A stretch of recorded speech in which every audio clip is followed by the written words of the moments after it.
you okay?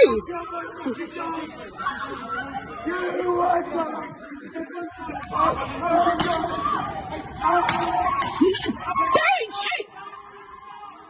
I'm recording you!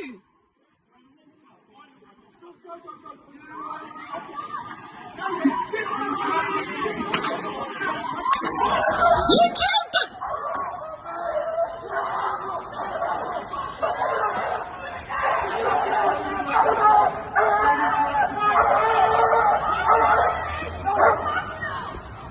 Leave them up!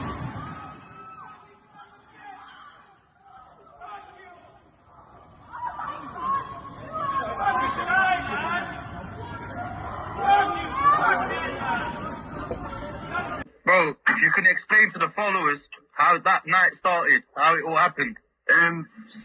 Well, what happened was, we were sitting down, like just having a chat and that, and this woman just came with this little fluffy dog.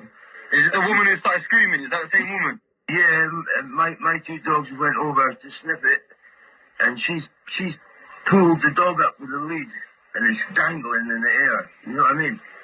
So obviously the dogs have tried to like jump up, like not to attack it, but like she started swinging her dog around.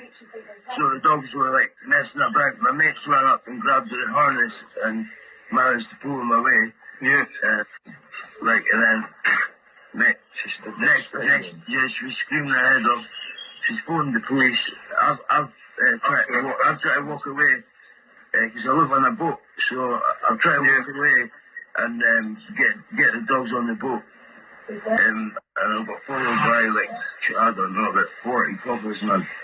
And like they were pointing guns and everything like that, right? So obviously the dogs were trying to be protective towards me. They were barking, right? But I had them on the lead, but I was keeping them away from the police. And they kept saying to me, "Give me the dogs, give me the dogs, give me the dogs. We're going to shoot them. We're going to shoot them." I was like, "You're not taking my dogs, like, you know what I mean?" And next minute, one of the coppers fucking shot Marshall right in the head, man. I was covered in his blood, man. You know what I mean? And then, well, they tasered me, and I didn't even see the other one getting killed. You know what I mean? It's like, I understand you, mate. Yeah. It's horrible, man. Can we stop there for a minute, please, guys? Yeah.